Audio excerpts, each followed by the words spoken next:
ನಮಸ್ತೆ ಮಕ್ಕಳ, welcome back to my channel. Please like, share and subscribe my channel.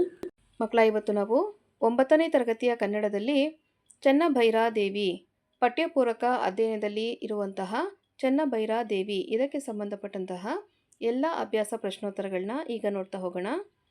First heading ನೋಡಿ, ಕೆಳಗಿನ ಪ್ರಶ್ನೆಗಳಿಗೆ ಉತ್ತರಿಸಿರಿ. ಪ್ರಶ್ನೆ 1, ಚೆನ್ನಭೈರಾದೇವಿಗೆ ಉದ್ದಟತನದ ಪತ್ರ ಬರೆದವನು ಯಾರು? ಉತ್ತರ: ಚೆನ್ನಭೈರಾದೇವಿಗೆ ಉದ್ದಟತನದ ಪತ್ರ ಬರೆದವನು ಗೋವೆಯ ಪೋರ್ಚುಗೀಸ್ ಗವರ್ನರ್ ಲೂಯಿಸ್ ಅಟಾಯಿಡೆ. ಪ್ರಶ್ನೆ 2, ಪೋರ್ಚುಗೀಸರು ಚೆನ್ನಭೈರಾದೇವಿಗೆ ನೀಡಿದ್ದ ಬಿರುದು ಏನು?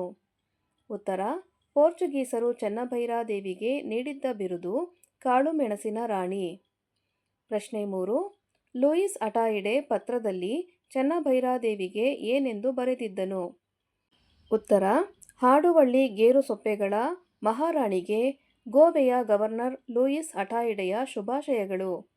ಗೌರವಾನ್ವಿತರೇ, ತಾವು ಹೊನ್ನಾವರ ಮತ್ತು ಭಟ್ಕಳ ಬಂದರುಗಳಲ್ಲಿ ನಮ್ಮ ಒಪ್ಪಿಗೆ ಪತ್ರವನ್ನು ಪಡೆಯದ ಮುಸಲ್ಮಾನರ ಹಡಗುಗಳಿಗೆ ಕರಿಮೆಣಸು, ದಾಲ್ಚಿನ್ನಿ, ಕೆಂಪಕ್ಕಿ ಮತ್ತು ಶ್ರೀಗಂಧವನ್ನು ತುಂಬಿಸಿ ಅವರ ಸಮುದ್ರ ವ್ಯಾಪಾರಕ್ಕೆ ಸಹಕರಿಸುತ್ತಿದ್ದೀರಿ.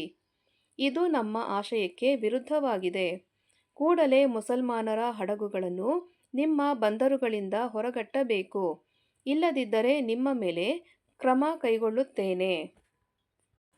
ಜೊತೆಗೆ ನೀವು ಪೋರ್ಚುಗೀಸ್ ರಾಜದ್ರೋಹಿ ರೊಜಾರಿಯೋನನ್ನು ನಮಗೆ ಒಪ್ಪಿಸಬೇಕು. ನೀವು ಕಳೆದ ಹಲವು ವರ್ಷಗಳಿಂದ ನಮಗೆ ಕಪ್ಪವನ್ನು ಕೊಟ್ಟಿಲ್ಲ.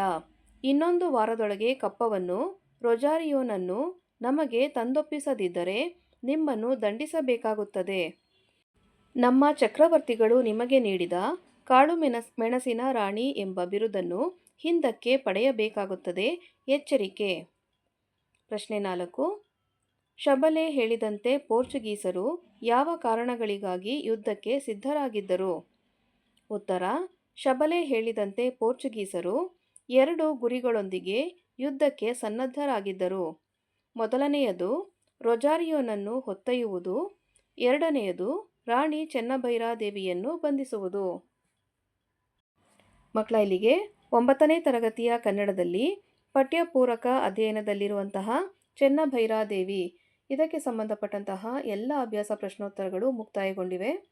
ಈ ವಿಡಿಯೋ ನಿಮಗೆ ಇಷ್ಟ ಆದಲ್ಲಿ ದಯವಿಟ್ಟು ನಮ್ಮ ಚಾನಲ್ನ ಲೈಕ್ ಮಾಡಿ, ಶೇರ್ ಮಾಡಿ, ಸಬ್ಸ್ಕ್ರೈಬ್ ಮಾಡಿಕೊಂಡು ನಾವು ಹಾಕುವಂಥ ಎಲ್ಲ ವಿಡಿಯೋನ ನೋಡ್ತಾ ನಮ್ಮನ್ನು ಎನ್ಕರೇಜ್ ಮಾಡ್ತಾ ಹೋಗಿ ಮಕ್ಕಳ.